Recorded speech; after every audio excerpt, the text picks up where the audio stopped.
You see my subtitle? Shut up, we suck.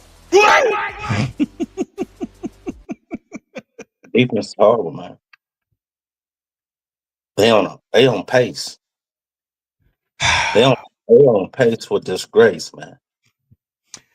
All right, what's up, Cowboy Nation, Cowboy Headquarters, and America's team? And here we are. What's up, Wednesday? Give it up.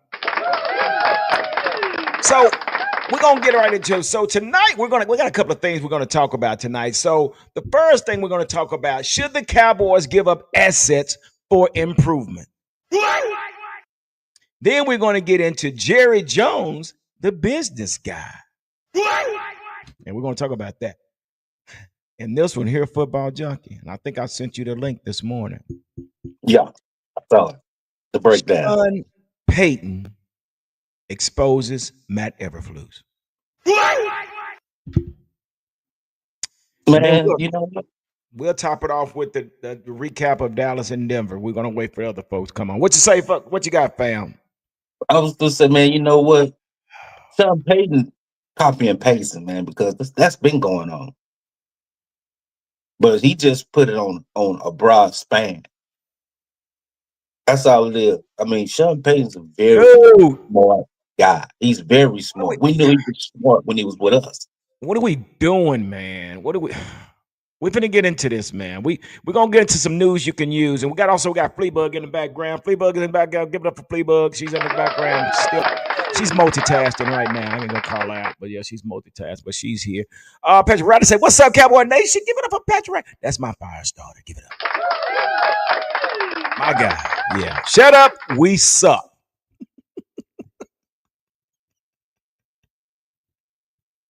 So anyway, we got some other folks that PR Cowboys running late, Cowboys champ, and then we got Cowboys corner. They'll come in. So we're just gonna kind of wing it until our top content creators come in. But listen, guys, thank y'all for tuning in. And I understand y'all, again, like I say, we are fans first.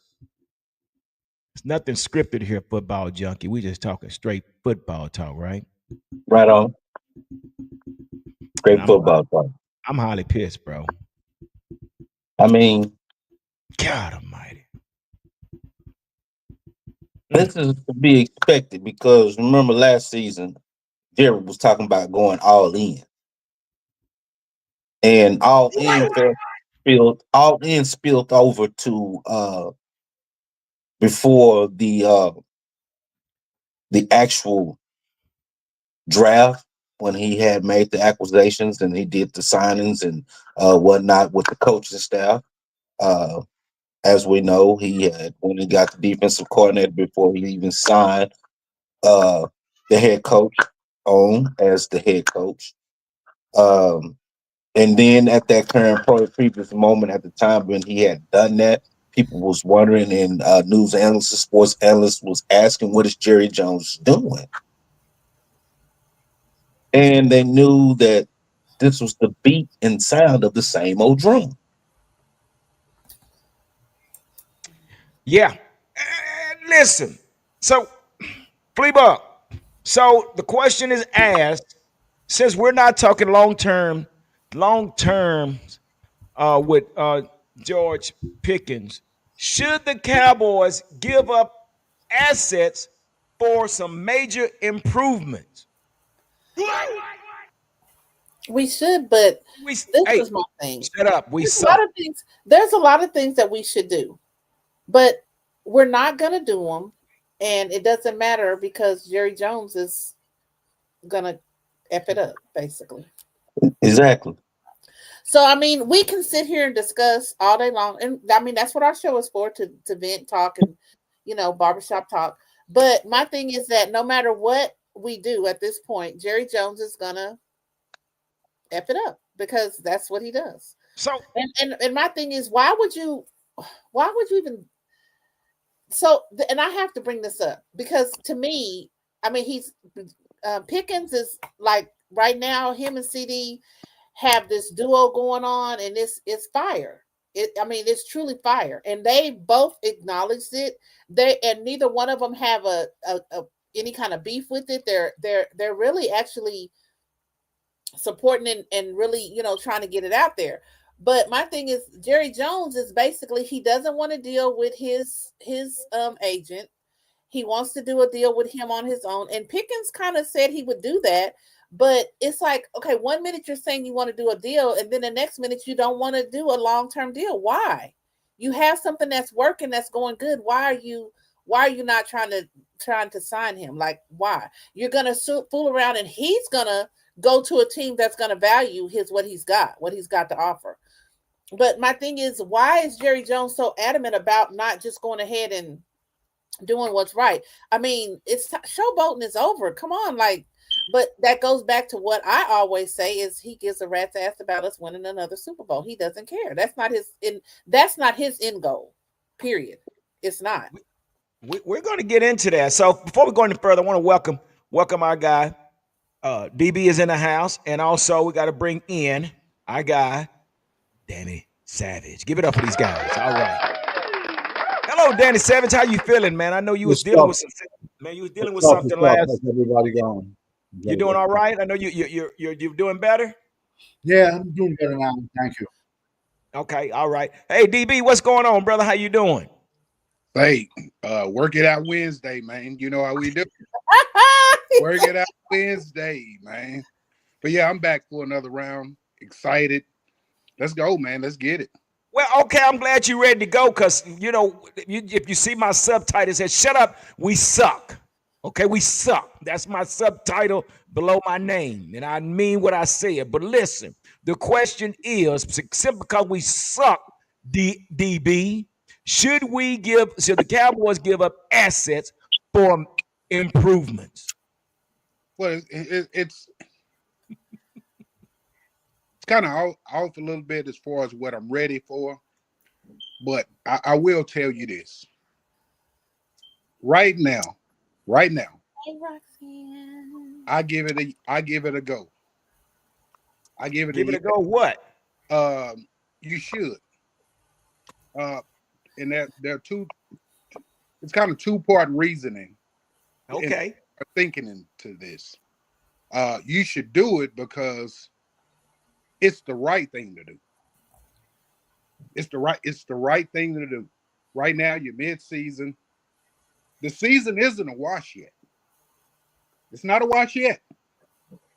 However, if you hold out and wait, when you do have assets, when you do have the muscle to gain help, then I think it would be a disservice.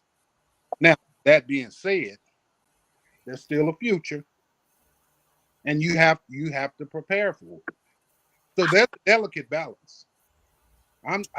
I'm saying yes to both right now, and I'm saying be balanced and have an approach of thinking in the future, because I think that's what was in mind when the trade of Micah happened, which I don't disagree with.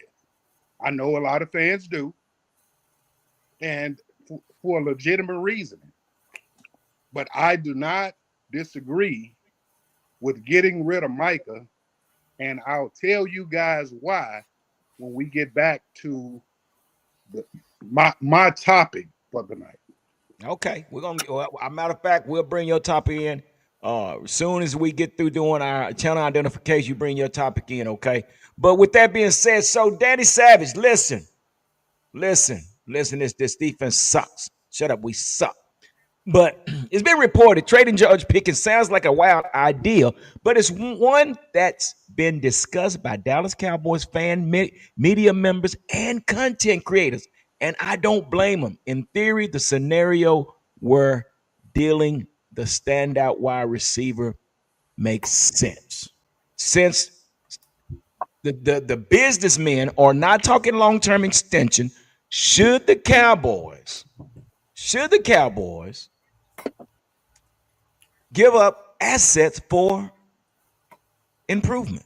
No, absolutely not, because we can't even afford these assets.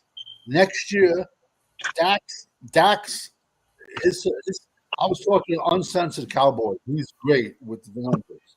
Next year, Dak's salary cap number is $74 million. Wait a minute.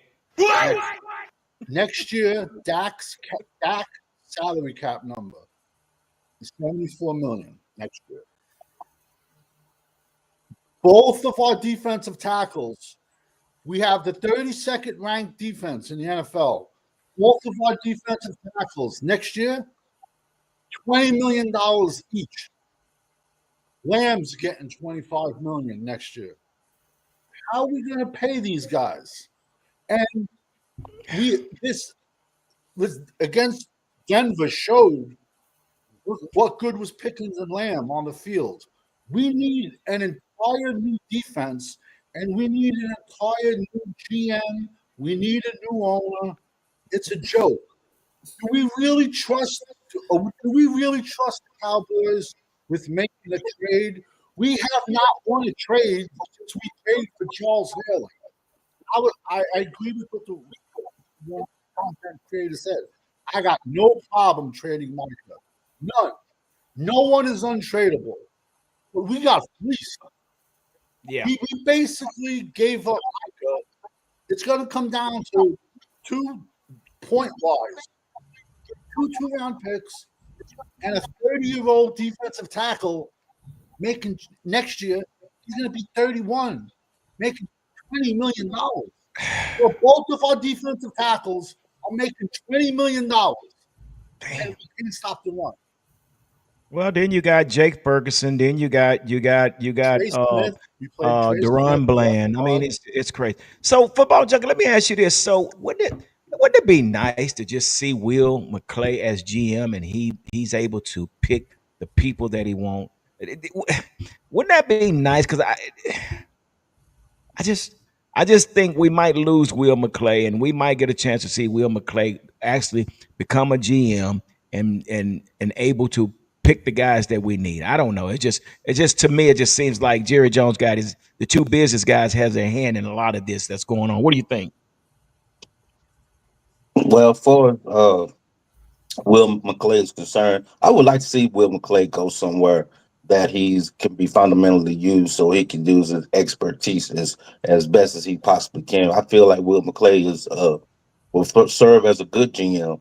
Will McClay, he has a high IQ for looking at talent. Some of the talent that's been brought in with the Cowboys over the past few years is due to Will McClay being able to get in Jerry or Stevens' ear to make those pulls. I do still uh, uh, criticize a lot of the draft picks within the last year or two because none of them really performed to the level of expectation that we have expected them to do. They are struggling to grasp the speed of the game or to be fundamentally sound within the game.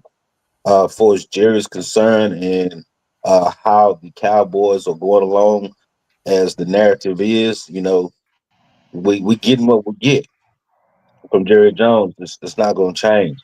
Trading a player to gain some assets to help block from the defense will be a total disaster. I wouldn't even trade Pickens.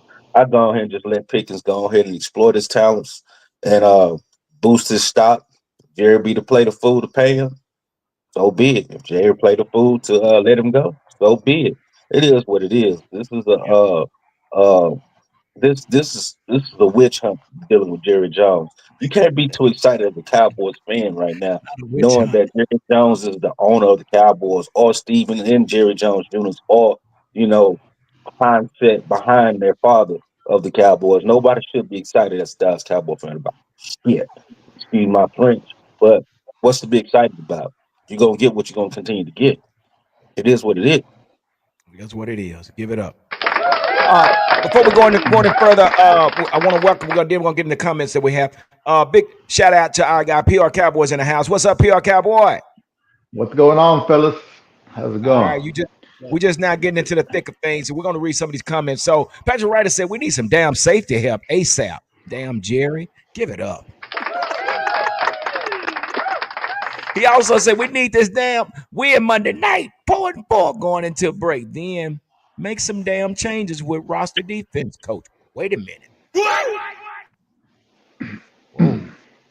We've been You singing want that one. to go ahead, DB? No, we've been singing that one. Yeah. So, PR Cowboy, shut up, we suck. That's my subtitle. Shut up, we suck. So the question is, I'm gonna let you in on what was going on. Can you bring that back up, moderator? That first topic. Come on, give it to me. Should the Cowboys give up assets for improvements?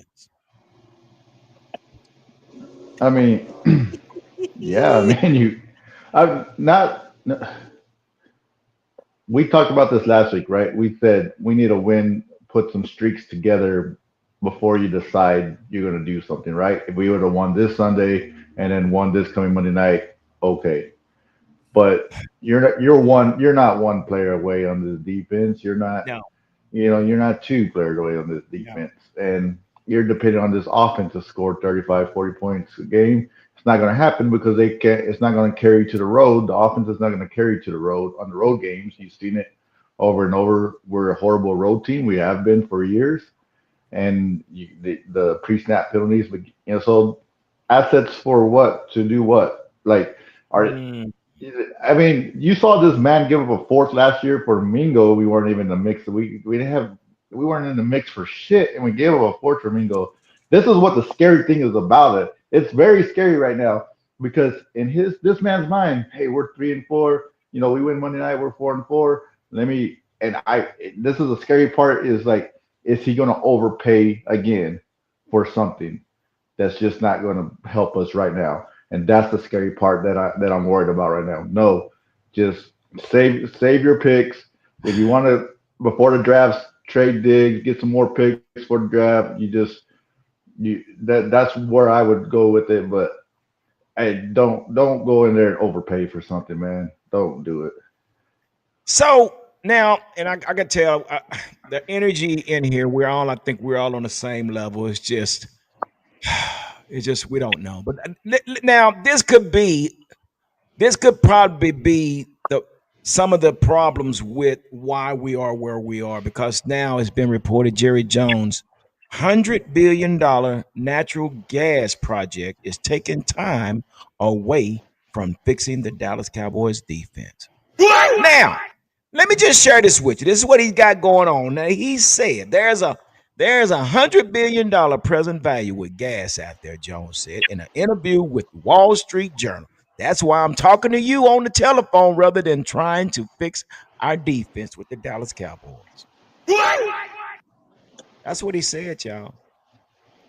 Danny, what I mean, would you like to expound on that, brother? It just shows that the Cowboys are a toy. It's a toy for him. Winning doesn't matter.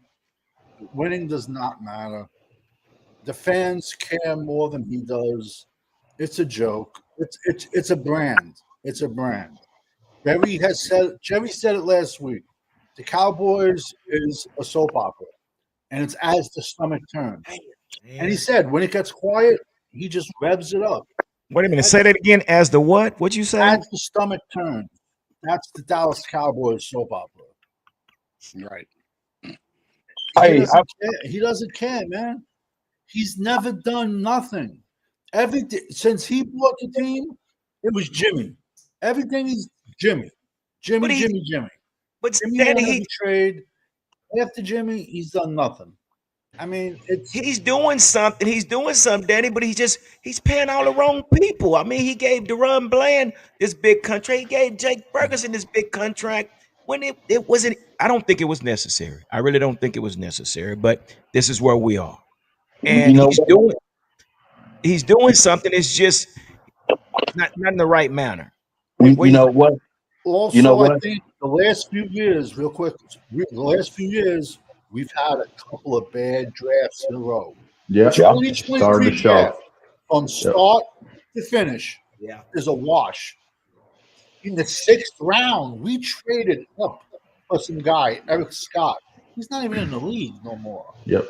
And I've said it once, I'll say it again. Dan Quinn has set this organization back 10 years. Because Dan Quinn drafted about 10 defensive linemen, and the only one still at Dallas is Osa. Yet we paid him $100 million. He sucks. and Mozzie Smith, who's going to be out the door soon. But Dallas might be holding on to Mozzie Smith just to get a comp pick for him when he finally lets go. So Because they don't care about paying for him because Dallas Cowboys are the comp pick champions. Yep. So PR Cowboy. So doesn't it make more sense? We go out here and get these. I keep calling them independent contractors. These 1 and 2 year players to come to the organization, and then what happens is all your rookies that you have, they don't even make the 4 years because we end up releasing them. Why doesn't it make more sense to allow your rookies to come in and learn the system and grow with the system versus Yeah. bringing all these independent contractors? PR Cowboy. Yeah, and I've said this, and we've all said this for a couple years now. The only reason you go get these guys on 1 and 2 year deals that are at the end or might give you a little bit is if you're a contender. If you're a contender and you've got all these young pieces in place and you're on the edge of winning, you go get these guys that can give you 1 good year or 2 good years to help you get over that hump. That's when you do that. Not to try to what he's doing is just filling in gaps before the next draft cut. And like Danny said, when you don't spend money in free agency and you don't go fix things, you better be good in the draft or it's going to show. And it's showing. And it's showing right now. And this is the problem. This thing can be fixed within a year because if you have all the money, you have money, you have draft pick capital, you can it can be turned around. But why isn't that going to turn around? Because they'll probably draft horrible again, and he won't go spend money in free agency to fix some of this stuff. So, yeah, that's what I was talking about. Jerry Jones, the business guy, because he's investing $100 billion in $100 billion natural gas situation. So I'm sure that is taking a lot of his time, and that again, he's trying to wear several hats, man. But I think this is the opportunity. Well, I can't call it, but we all can say that we think that Jerry Jones should let the coaches make coaching decisions. Okay. But so yeah, that's we're talking about the business guy. But I want to get into this. I don't know if there's Cowboys champ in the house. Give it up for Cowboys champ. We got a full house tonight, y'all. Because we got a lot. We're venting tonight. We're just venting. We're just getting it off our chest. I'm just basically going through some storylines right now, and then we're gonna go right into this recap. But I don't know if you guys was aware of this, man. But what is his name? His name's Acho. Yeah, Sam. So Acho, he's on the mainstream media, and he did a video, guys. And what he shared with the audience is that Sean Payton and Bo Nix knew every play that Matt Eberflus called. And I say that because what Acho he shared with everybody is when Denver went into a empty backfield, our guys gave this motion, gave this signal, which meant for them to fall back into a covers 2 zone. Now, Sean Payton picked up on this, and whenever they did this, they came with what he told Bo Nix is let's play a cover 2 beater. Let's play one of those calls that beats the cover 2, and that's what he did. Then he would see Cowboys come out in that same. They would come out in the same empty backfield, and they would see that the Cowboys would line up in man to man without giving this signal. So Sean Payton say, "Well, let's give them a man to man beater." So Sean Payton and Bo Nix knew every play that Matt Eberflus was calling. Are you surprised, Cowboys champ? Nope. Apparently, 7 other teams knew what type of play caller he was going to, because every team that played the Cowboys, except for Washington, they put up big numbers on this defense. And another thing, the Cowboys only blitz 16% of their defensive plays. Oh my gosh, it's terrible. And about 44% that was playing zone. I'm sorry, that was 44 well percentage, but yeah, high percentage that was playing zone. 85% zone. Have you Yeah. noticed them? But Have you noticed some? They have a low blitz percentage whenever they're dealing with run orientated quarterbacks. Quarterbacks that are highly mobile and aggressive runners, they have a low blitz percentage. Very low blitz percentage. Exactly. DB, Yes, sir. are you surprised? Are you surprised that that this was What say shared? for you Monday night? This is preseason vanilla type. This no, I'm not surprised at all. I mean, what I was looking at the screen, and I don't have to watch any football study or anything. I'm talking about the naked eye. I'm looking at this defense where it's preseason vanilla. I mean, nobody's motion, nobody's pretending. Everybody's at a standstill. There's no guys that are like approaching the line of scrimmage. They line up 4-3 and just, I mean, nope, there's no movement. And what that tells me is guys are having to think. They've scaled it. They scaled this to a point back to where guys aren't comfortable even disguising things. They're I don't, not. I don't believe that. I don't believe that. I'm sorry to say. I don't believe that. The coaching staff is dumb.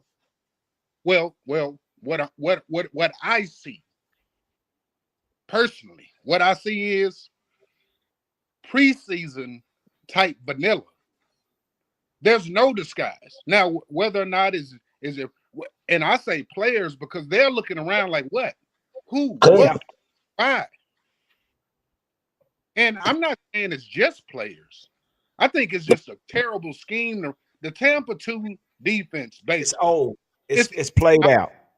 Old scheme. And unless you got real ballers, unless you got Warren Sapp, Simeon, Barbara, what's the guy that runs the 49ers? Boy, you need like Derek Brooks, Ron Barber, That's right. John Lynch. What's the guy that Lynch? Unless John Lynch. The reason why they could play so vanilla in scheme is because they were all monsters. You don't have to disguise when you got monsters.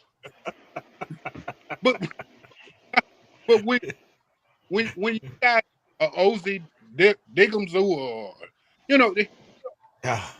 and no disrespect, these guys are talented guys. They're in the NFL. But then it's the difference between Osa and Warren Sapp. It's a difference. And we paid Osa. We keep paying these players, man, and I don't get it. And it's like last year didn't look like this. And this is why I'm saying part of this is scheme. Now maybe he got his money and he just taking a shit. I don't know. But you say last year it didn't look like this, but you got to understand something. Michael Parsons created a disturbance. And guess what? I give Mike a disturbance. I give Micah his flowers. And I want to go into something because a lot of people get it confused about Cowboy fans and why and what. We act like we act. Well, for a younger generation that don't know, because there are a lot of Cowboy fans, they're extremely young and haters. During the early 1990s, we had a culture that was set in place, and I think Danny Savage was talking about it, that Jimmy put in place. But there were three type of players that we had. We had fierce competitors. And we all know competition, man. In any business that you run, you got to have fierce competitors if you want to be successful. And football is a different kind of sport. You got to be a little wide different. I mean, half-ass crazy. I mean, you got a few loose screws if you play football. Let's just say that at the least. That's true. Not a few, a lot of them. but competition.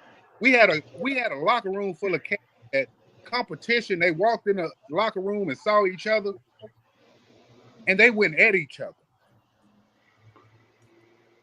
We also had supreme talent. Michael Irvin, fresh off a chip. Troy Aikman was the #1 overall draft pick. Emmitt Smith, Russell Marlin. Now, how we got there was a different story.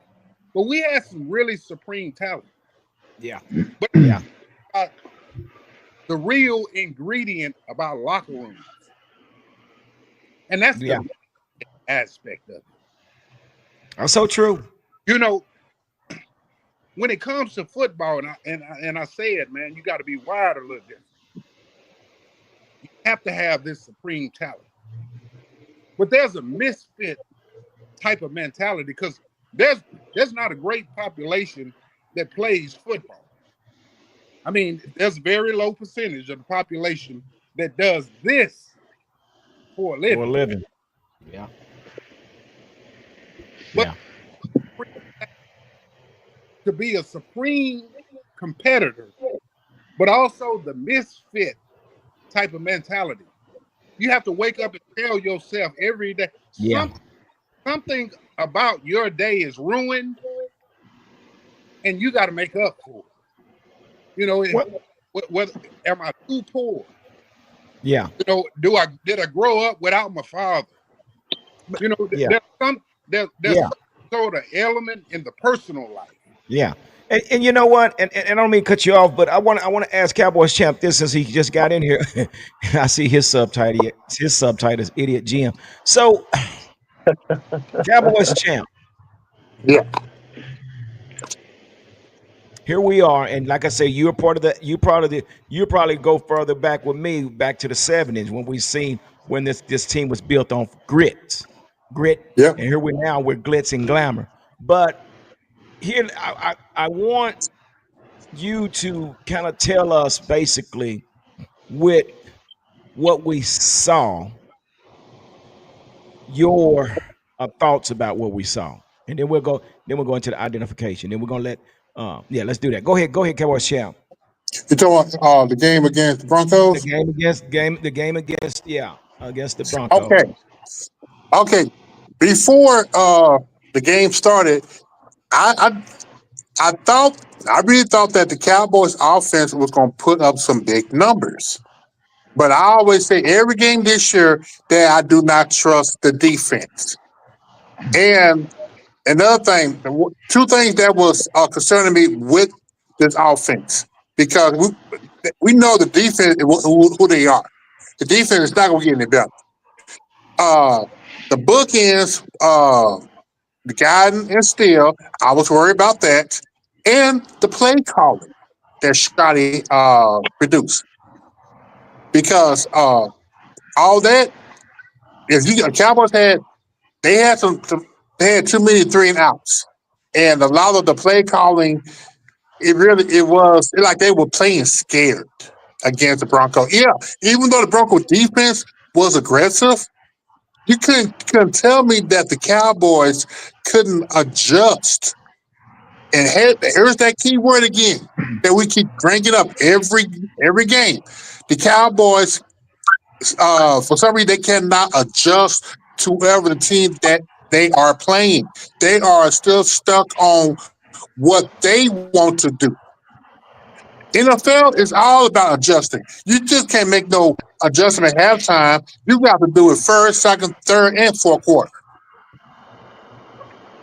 And basically, with the defense can't get out their own way, it put a lot of pressure on the quarterback. And we know that when you put pressure on Dak without a successful running game, like any other quarterback, he's going to throw interceptions.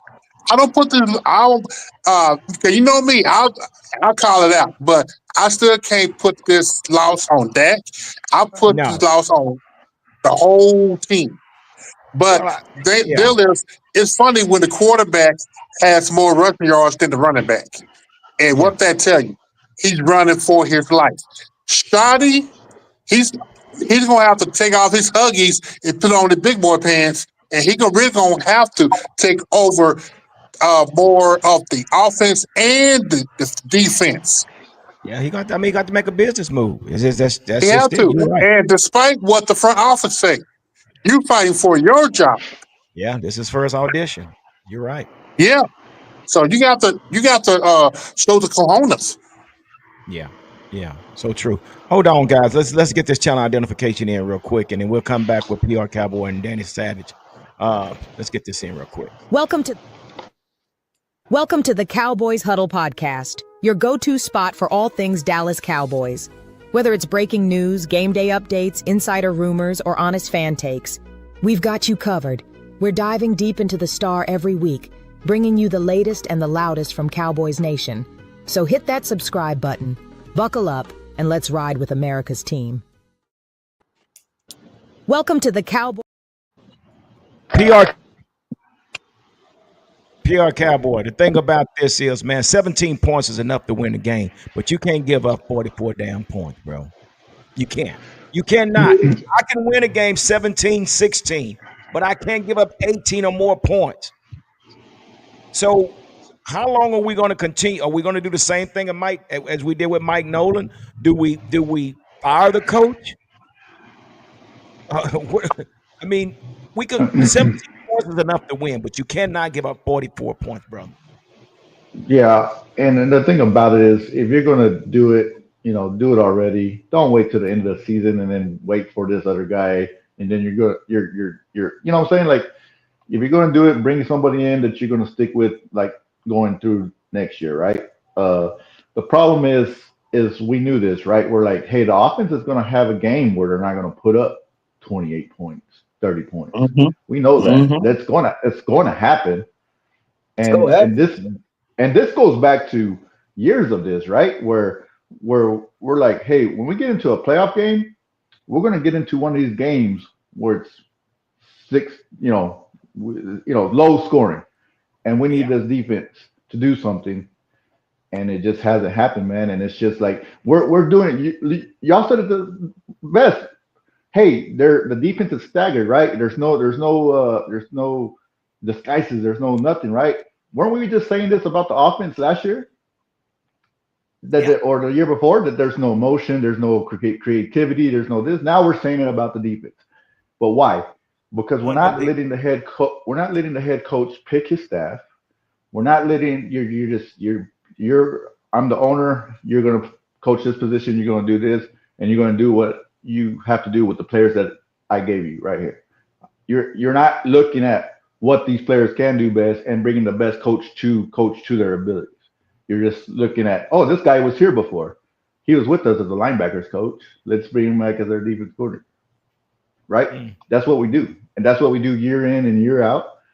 And look, and a lot of it, like I said, the players, we could say players, I agree with scheme mostly. And how he continues to keep the job, and if he keeps it throughout the years, is beyond me, man. I just don't. I don't understand, because look, injuries is part of the game, right? Injuries are part of the game, and you have to know how to coach around that. You just do. That's right. Lots of teams do it. Lots of teams make AFC, NFC championships when they have major injuries. Lots of teams make Super Bowls when they have major injuries. It's called making adjustments. Exactly. And we talk about this adjustment deal, right? Let's look at quarterbacks, right? We crown these quarterbacks so young with their rookie years, like a Jaden Daniels or a CJ Stroud, but then adjustments.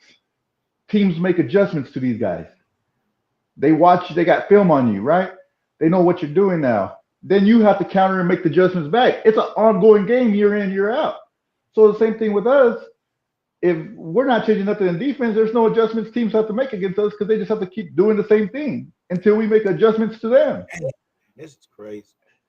And then this is you just talked about our offense. Okay, like Champ said, Shoddy, like I just think the offense just doesn't try the road. We're just a bad road team. We just are. But like you said, if a team's making an adjustment to like they got about a month and a half, right, of shoddy on tape of what his offense is doing. Teams are going to start making adjustments against that. But it's just Yeah. like I said, I think it's just easier for us at home because you're able to make the adjustments you want. You're not dealing with the crowd noise as much, and you're able to. That's why we score so many points at home compared to on the road.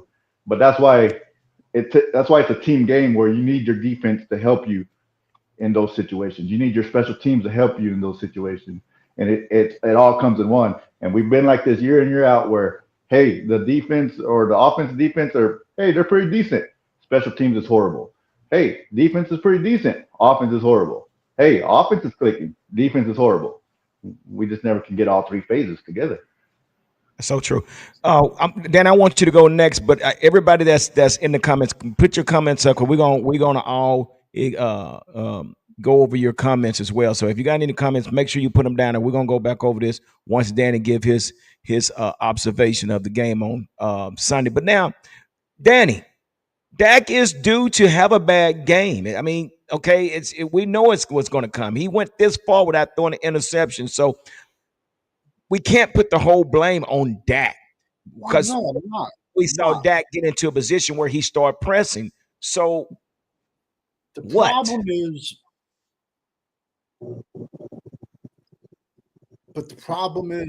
with this, especially like let's back to competition. Back when Jerry was here, when Jimmy was here, we had competition.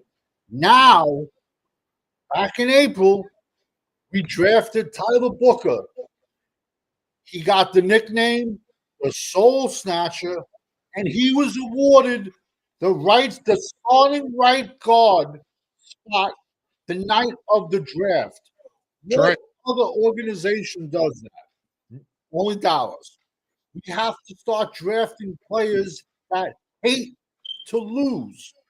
That's it. Eberflus was a nepotism hire, just like McCarthy when he hired Nolan. Mhm. So we had Nolan, then we had Quinn, then we had Zimmy.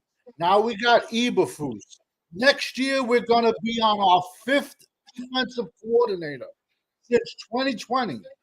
So how do you draft all those years God, and expect pieces To line up. that whoever the defensive coordinator is next year? This is like a 3-4 year project. I'm sorry.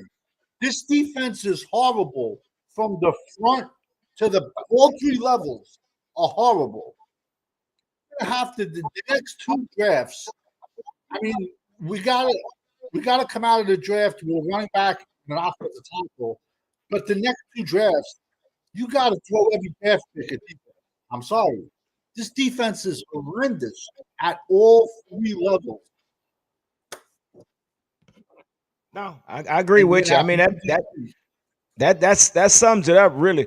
And I think we're all on the same page. Fleetwood, let's get into some of these comments. I see one. I want to hear what Wavy Hink said. Yeah, let's go back up and let's bring up some of those comments and we can all talk about it. So Wavy Hink said, it feels like we will be in the back seat and have to watch the Eagles be great forever. What do you think, DB? Well, I mean, it is what it is. I mean, right now, with what we're working with, and again, Danny touched on it. The competition, the we don't have the sore losers mentality. No. We got the Glitz and glamour. the $100 billion petroleum mentality. I mean, we got the star. We don't have. It pains me, and this is what I was saying about Mike Irvin, man. About Troy. Troy was a perfectionist. I mean, Mike went in and imagine this. And only in the hood do people don't snitch. Yeah, Mike wouldn't snitch.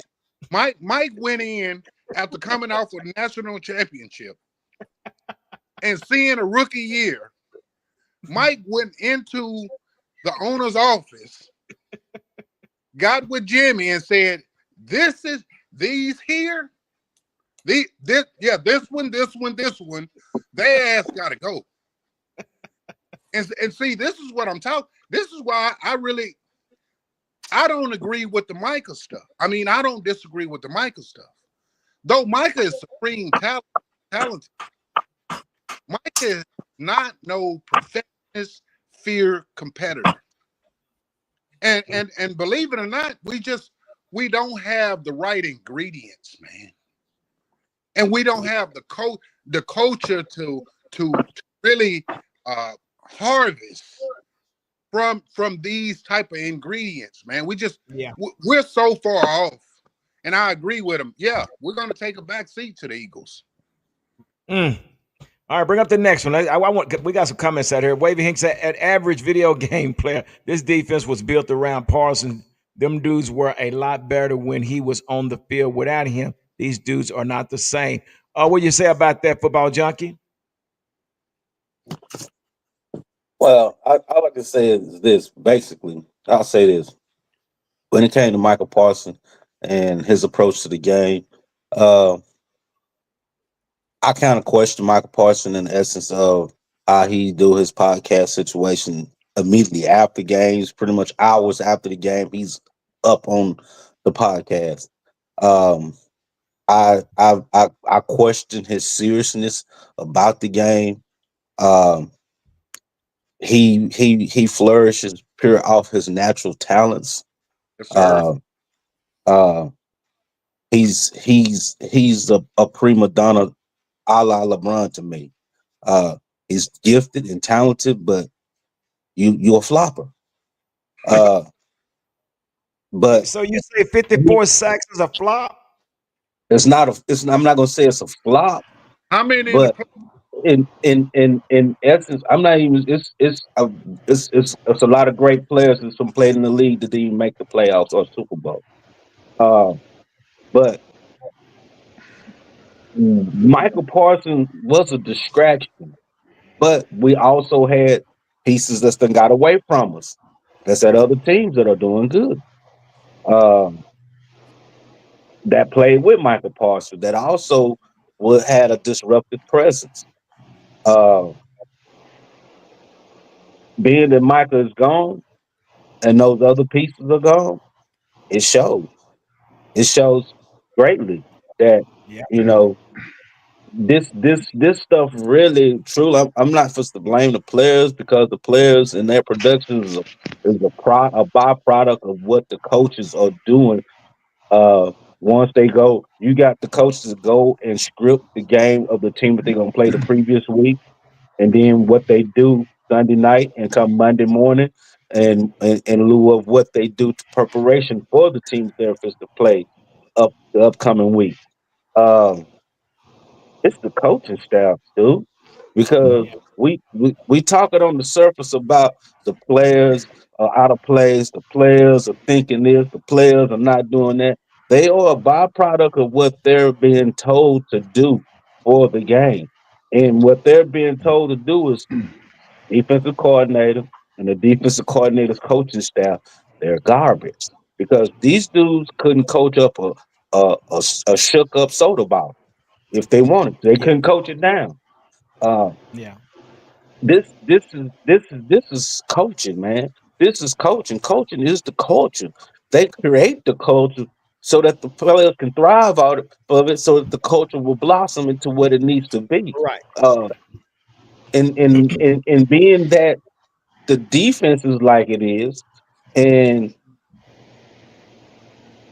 I don't see why Shanahan, I mean not Shanahan, but our Schottenheimer. head coach Schottenheimer hasn't went and at least fired one subject on the defense or defensive coordinator. Fired He just can't. one. He can't. Just I mean he can't. I know he can't. He's handcuffed on that. That's Jerry's baby right over there. Yeah. That's Jerry's baby. Yeah. But So at the end of the day, it is what it ain't, and yeah. what it is, it's not good. So you say basically what you're saying is it has a lot to do with coaching. And I agree with you because and not only that, but what are you doing in practice? What are you doing in the classroom? What are y'all looking at? You have to Exactly. prepare. You have to. I'm not gonna get. Cause I want everybody to get a chance. Let's go ahead and bring up another comment real quick because I want Cowboys champ to What's your point? Big shout out to What's Your Point. He's definitely going to come on one of these days. Cowboys defense play like robots and scared to make a play. They don't play with their eyes. They doing what they are told. Just something just like what Football Junkie just said. What do you think, Cowboys champ, on that comment? Yeah, well, they confused because this like 2020 all back over with Mike Nolan. You try to bring in a defensive scheme that was very similar to Dan Quinn defense. No, 2019 when you had Rashard here, Right. 2020 you had Mike Nolan, and then when Quinn came in, he still had the type of players that fit his system. Then when he left, then Zimmer, at least Zimmer adjusted to the talent on his team towards the end of the season because the defense started playing better. This right here, Mike Nolan, you see how Chicago had torches and ran him out of Chicago. Now he's here with 5 of his people from his staff because the Cowboys are looking at when he was at Indianapolis. Indianapolis had dogs on that team. These Yeah. Cowboys, this Cowboys team, they don't have dogs. They got bunny rabbits. That's what So they got. no, I agree with you, and it makes a lot of sense. But again, we done went from grit to glitz and glamour. All right, let's get Yep. one more up here real quick. Fleabug, give us another question so we can get PR uh, thoughts on it. You got one more? I got. Let's see. You see one? Come on, Fleabug. Okay. Wavy Hink says this defense will not be good as long as we keep switching up DCs, and they need the players to run their defensive scheme. PR Cowboys.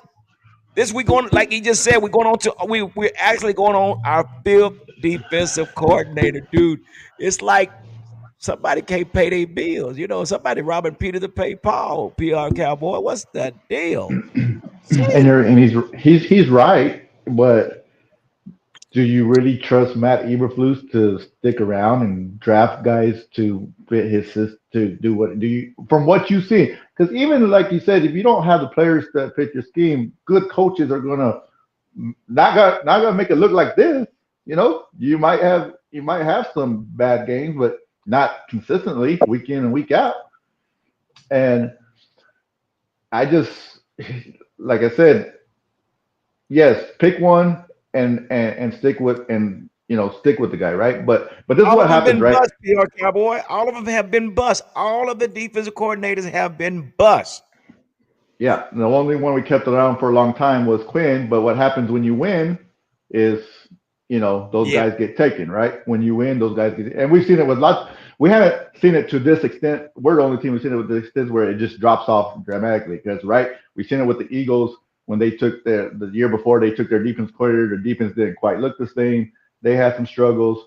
And then this year, even when they've taken Kellen Moore away from them, right, they don't look the same like they did last year as well. So you see it all the time, but it's not like a drastic freaking drop off like we have. And and look, and to me, we talked about this going 2 years back. We thought we should have these young guys that were on the defensive team, like with Quinn or whoever. We thought those. Yeah. I mean, me personally, I thought those guys should have got a shot at the job. Why not replace it with a guy that's similar to that system, and you can just keep on, you know, Yeah. keeping it together. That just makes sense. But no, Jerry, let's go pick the guy that used to coach here 20, 30 years ago, and or he played ball with my grandson, or he played ball with my sons, and we're going to give him the job. That's what he does, and that's where we mess up at.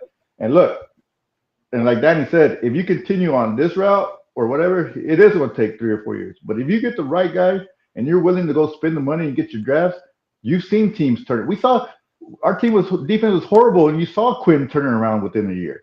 And you know what I'm saying? So you can, but is it going to happen? Probably not.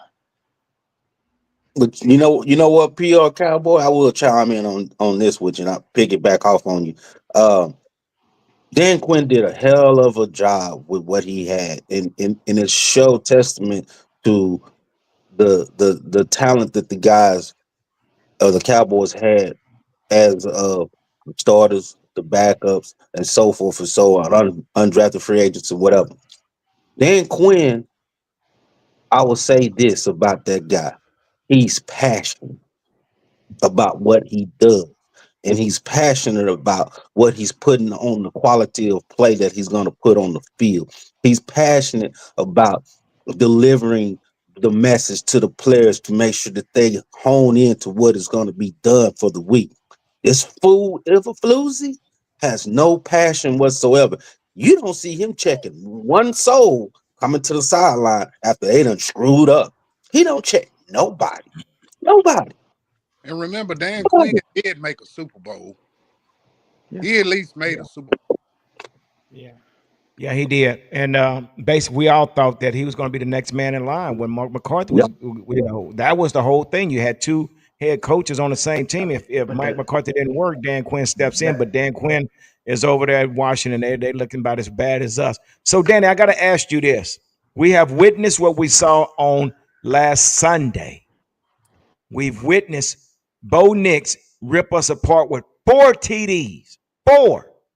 So, how do you keep from repeating this Sunday? What is your expectation? What does Dallas have to do to not repeat what we just saw?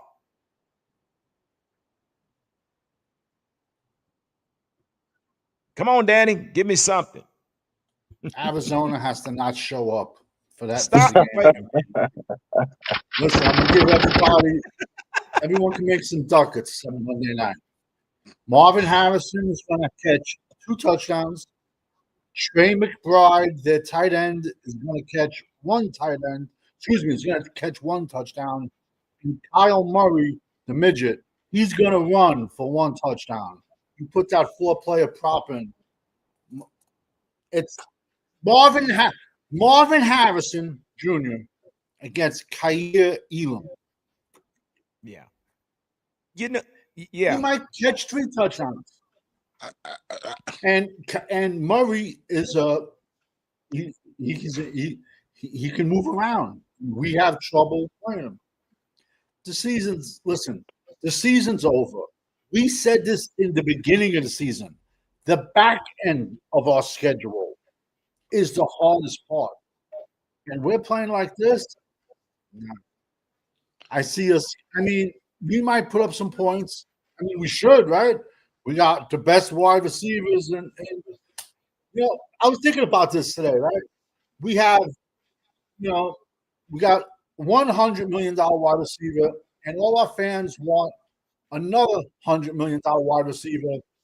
Can anybody name me any of Tom Brady's wide receivers when he was in New England?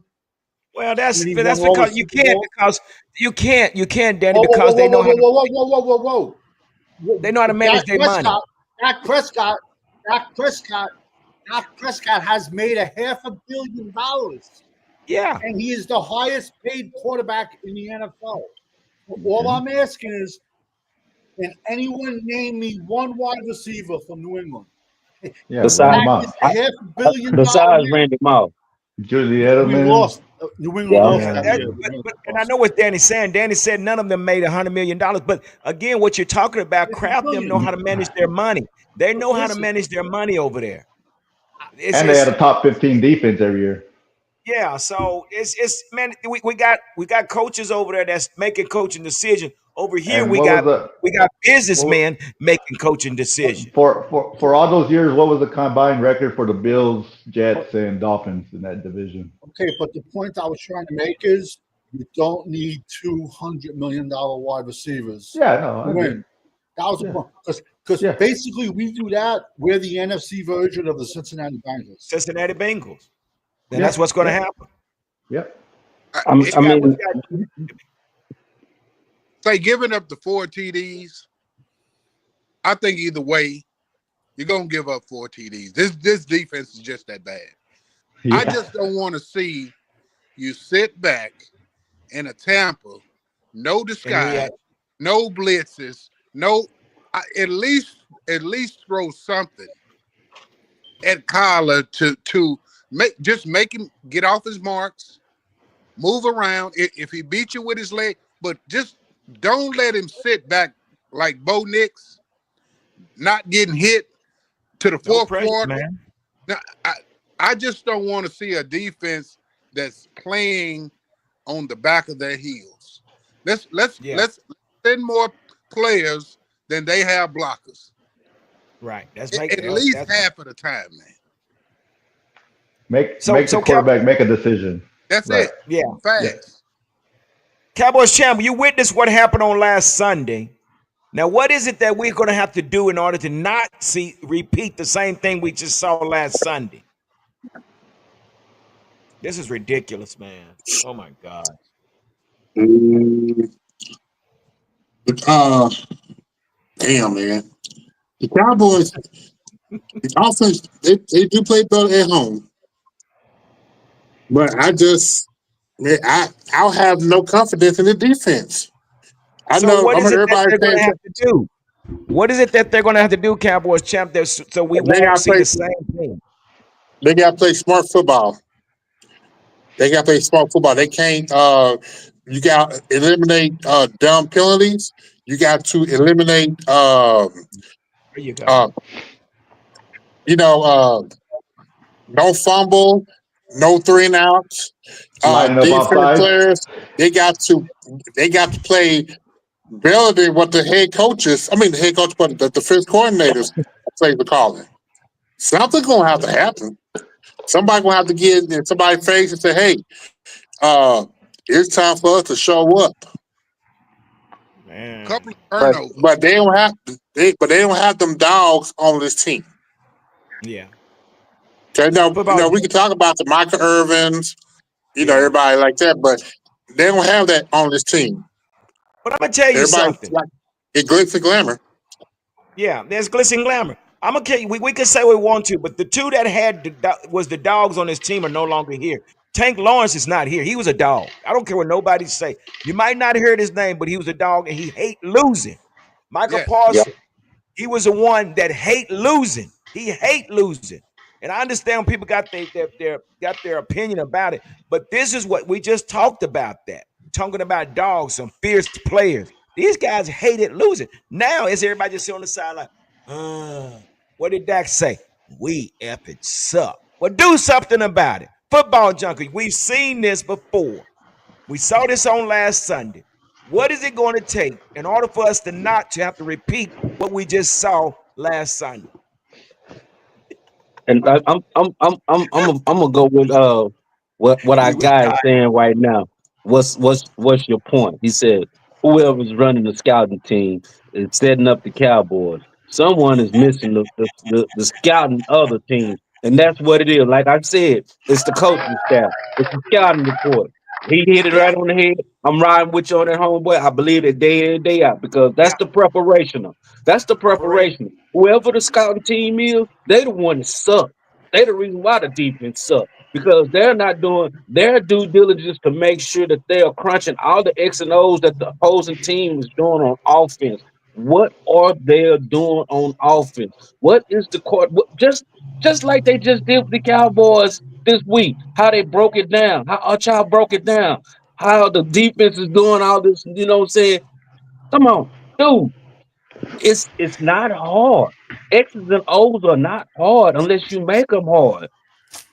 They're But the not hard. manager don't have time, football junkie, because he's in the manager. He's over there in the offensive classroom trying to get his plays together, and then you got the defense. So my question is, who's managing this damn team? If your head coach slash offensive coordinator is over here with these guys, there's nobody managing. Tom Landry managed the team. Jimmy Johnson managed the team, and we saw what that got us. But here we are now. uh, I got Schottenheimer, his first audition, and he got his nose in the playbook. So again, like you say, preparation is numero uno, and being able to study. How you think they were able to figure out our defense? Because they studied, they They found out, and they study. went in. They studied, and they saw how basic and how simplified our defense was, and they took advantage of it. We're not doing that, Danny. We're not doing that, PR Cowboy. We're We're not just doing showing it up, running a few plays in practice, and showing up and hoping that we win the game. That's basically what I'm and seeing. collecting a check and collecting the damn check. Because by, by the time them dudes was through watching us play our previous game before we had to play Denver, Sunday night, they spent that whole Sunday night breaking down the Cowboys offense. They didn't have to worry about the defense because they know the defense Poochie. They broke that offense down. And not only that, they made it so simplified. They almost script Carolina. They almost scripted Carolina in this game. Denver did. When you look at what they did with the defense, man, oh, it was like putting a scarecrow in a cornfield for the crows, man. They scared off everything that they need to scare off to make sure they did what they did. They ran pick plays for the running back to get swing passes. I mean, the whole 9 yards. They did what they wanted to do. The tight end wreck shopped on the Cowboy. Then they made a second year player look like an all pro quarterback. Yeah. Football Junkie, you said something too, and we witnessed that. On last week we talked about who was that we was playing? We playing the Commanders. We was talking about their level of receivers, and we thought, "Whoa, man, that's okay." But we did great, and we pulled off that win. But it was just shown that we had a higher caliber of receivers that we had to defend, and we failed. We failed big time. So yeah, it did make a difference. It did definitely make a difference. But yeah, I agree with you. So what you got? What you got, PR Cowboy? No, man. Like these guys, everybody's on the same page with this, man. Everybody Yeah, knows what the deal is, yeah. and like last week, it's like if you sit back and you watch, we know what Sean Payton. He's a good coach. He knows how to coach around some things. But if you're sitting there thinking, I'm just sitting there and I'm just like, you know what? They have Cortland Sutton. They got a couple of rookie receivers that we don't have tape on. Let's stack the box and stop J.K. Dobbins in the run game first, and let's let Bo Nix try to, Come on, you know. man. But, God, but it's good. what happened? The run game got going. The play action opened up. Eh, but besides that, you just let guys run open down the field, and the running game nobody touches you for 10 yards, and hey, Unbelievable. pretty easy. It's called gap control. You got linebackers that don't know where to line up. You got Kenneth Murphy Jr. all over the place, but the right place. But anyway, I digress. I'm done. I'm done. Okay. All right, guys, we done held up everybody. We're going to give a big shout out to What's Your Point for stopping through tonight. What's Your Point next week? You're going to definitely catch that link. Come on in. Wavy Hing, my guys, always coming through it and got some good content for us and comments for us. We also had, who else we had in here tonight? Sports Junkie came in tonight. We also had, what's his name? Average Video Game Player came in tonight. And everybody else, man, we want to appreciate you guys and we appreciate you guys for stopping through, man. And here we are. All we can do now is hope and pray that we don't repeat what we saw on last Sunday. So, anybody got any last words before we get out of here? Salute. All right. With that being said, like we always say, continue to stay safe, continue to be blessed. Okay, who we got there? Okay, we got my nephew up in there. There he is. What's up, guy? On the pound. All right, Alabama in the house. There he is, my guy, man. Good to see you come through, man. And make sure you check us out next week, same time, same bad channel. What's up Wednesday? But again, like I say, whatever you do, if you don't do anything else throughout the night and the week, continue to be kind. All right. With that being said, and Fleabug, we appreciate you also in the background and keeping us on script. All right, we're out of here. Deuces.